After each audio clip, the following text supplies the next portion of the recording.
Hello everyone, कैसे हो आप सब। आई होप कि आप लोग बहुत बहुत बहुत अच्छे होंगे।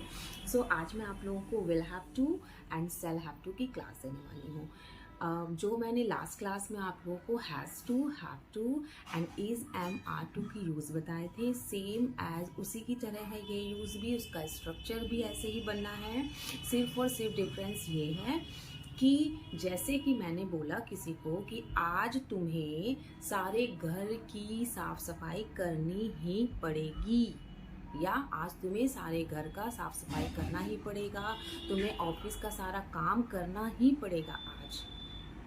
तो इसी तरह से इस वर्ल्ड की विल हैव टू और सेल हैव टू का हिंदी मीनिंग भी यही होता है, ना ही पड़ेगा या ना पड़ेगा। जहाँ पर भी लास्ट में हमारा ना पड़ेगा या ना ही पड़ेगा आएगा, वहाँ पर हम लोगों को will have to and shall have to put करना है। ठीक है, यहाँ पर हम लोग किसी को ऑर्डर देते हैं और ऑर्डर में सामने वाले के पास कोई चॉइस नहीं होता है कि वो मना कर दे कि नहीं मैं नहीं करूँगा या नहीं करूँगी। ठीक है, तो मीन्स उसे करना ही पड़ेगा। मैं इसलिए बता रही हूँ क्योंकि बिल्कुल हैज़ टू, हैव टू और इज एम आर की जैसे था। तो अब इसके साथ ही हम लोग इसको भी पढ़ लेंगे तो हम लोगों का पूरा अच्छे से ये वाला कॉन्सेप्ट क्लियर हो जाएगा कि सो देखिए, will have to and shall have to दोनों में का मीनिंग होता है ना पड़ेगा या ना पड़ेगी, या ना ही पड़ेगा या ना होगा या ना ही होगा। इन सभी में से हिंदी में हम यदि कोई सा भी वर्ड यूज़ करते हैं सेंटेंस के लास्ट में, यदि इन सभी में से कोई सा भी वर्ड आ रहा है, दैट मीन्स वहाँ पर हम लोग को विल हैव टू या सेल हैव टू लगाना है। देखिए, जब आप स्पीकिंग कर रहे हो तो आप बेफिक्र होके विल का यूज़ कर सकते हैं। ठीक है, जब मैंने विल वाला यूज़ बताया था तो भी मैंने यही बोला था कि विल का यूज़ स्पीकिंग में आप लोग बेफिक्र होकर कर सकते हैं। आप लोगों को सोचने की ज़रूरत नहीं है कि किस सब्जेक्ट के साथ विल आएगा और किसके साथ शैल आएगा। यहाँ पर भी सेम प्रोसेस यही है, आपको बिल्कुल सोचने की ज़रूरत नहीं है। सभी सब्जेक्ट के साथ आप लोग विल का यूज़ कर सकते हैं। ठीक है, लेकिन जब आप राइट कर रहे हो, राइटिंग पार्ट जब आपका हो, तब आपको ध्यान रखना पड़ेगा कि विल कहाँ लगाएंगे और शैल कहाँ लगाएंगे। ठीक है, आई होप कि आप लोगों को पता है कि विल और शैल का यूज़ कहाँ करते हैं। नहीं पता है फिर भी मैं बता देती हूँ। आई और वी के साथ हम लोग शैल का यूज़ करते हैं। आई और वी के साथ हम लोग शैल का यूज़ करते हैं एंड बाकी सभी सब्जेक्ट के साथ विल का यूज़ कर सकते हैं। ओके, सो पहला हमारा फर्स्ट एग्जाम्पल है, तुम्हें पढ़ाई करना पड़ेगा, या तुम्हें पढ़ाई करना होगा, या तुम्हें पढ़ाई करना ही होगा, या तुम्हें पढ़ाई करना ही पड़ेगा। कोई भी सेंटेंस हो, हिंदी में देखिए सेंटेंसेस हमारे चेंज होते हैं, इंग्लिश में बेसिकली मोस्टली हमारा एक ही रहता है। कई मीनिंग होंगे, हिंदी में कई तरह के से सेंटेंसेस हम बोलते हैं, लेकिन इंग्लिश में उसका मीनिंग अच्छा एक ही होता है। ओके, इसका है you will have to study. You के साथ आई वी के साथ सिर्फ सेल लगाएंगे, बाकी सबके साथ विल। तो यू के साथ विल हैव टू एंड पढ़ने के लिए study. You will have to study, तुम्हें पढ़ना ही पड़ेगा। यू हैव नो चॉइस, क्योंकि नहीं पढ़ोगे तो एग्ज़ाम में पास नहीं होगे, फिर नेक्स्ट क्लास में नहीं जाओगे, फिर कैसे ग्रो करोगे। ठीक है, तो you will have to study. Hindi में भी मैंने इसका लिखा है you will have to study.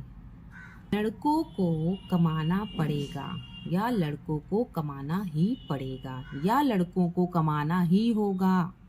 तो इन सभी का एक ही सेंटेंस होगा, बॉयज, लड़कों के लिए बॉयज, क्योंकि यहाँ पर पड़ेगा पड़ेगी के लिए विल हैव टू एंड कमाने की होती है अर्न। तो boys will have to earn, boys will have to earn. अगर नहीं कमाएंगे तो कैसे अपना परिवार चला पाएंगे।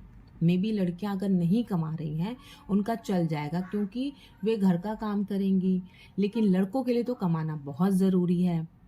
ठीक है, boys will have to earn. Number 3, लड़कियों को खाना बनाना पड़ेगा, या लड़कियों को खाना बनाना ही होगा।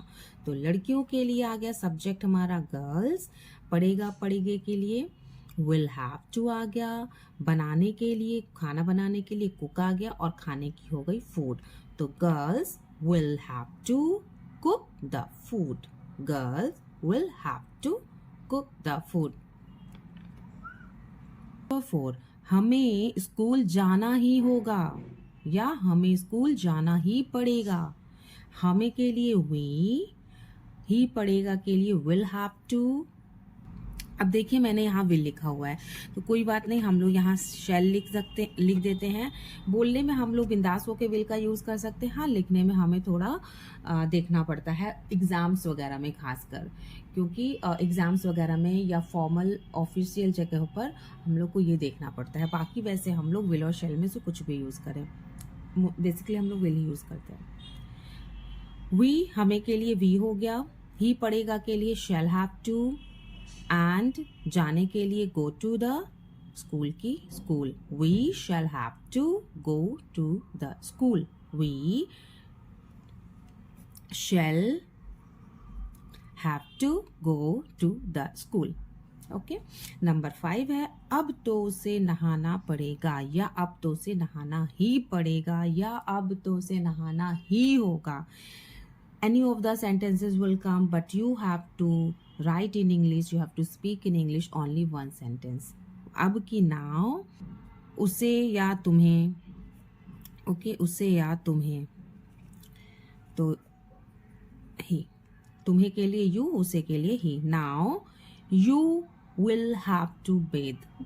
नाउ उसे के लिए ही, तुम्हें के लिए यू, पड़ेगा पड़ेगी के लिए विल हैव टू, नहाने के लिए बेद. अब देखिए ये बेद मैंने यहाँ लिखा, बेद इज अ वर्ब है. बेद इज अ वर्ब. या तो हम लोग बेद यूज करें या तो हम लोग टेक बाथ लगा सकते हैं. यहाँ पर टेक बाथ भी हम लोग कर सकते हैं. टेक बाथ, ये छोटा होता है, पढ़ता है, बोलने में भी इजी रहेगा, इसलिए आप इसको यूज करेंगे तो भी बेटर है. या आपके टंग में जो आता है इजली वो यूज कीजिए. Take bath. Now you will have to wait. So देखा कितने इजी थे ये सेंटेंसेस. आई होप कि आप लोगों को अच्छे से समझ में आ गया है. Thank you so much. Be happy. Bye. तो देखा आप लोगों ने, ये यूज बिल्कुल same to same as has, have to and is am are to के जैसे थे. एंड इसका यूज बिल्कुल वैसे ही करना था, बहुत ज़्यादा डिफरेंस नहीं था, थोड़ा सा डिफरेंस था. हम लोग को विल हैव टू और शैल हैव टू का यूज़ करना था अकॉर्डिंग टू आवर सेंटेंस, कि हम क्या सेंटेंस बोल रहे हैं.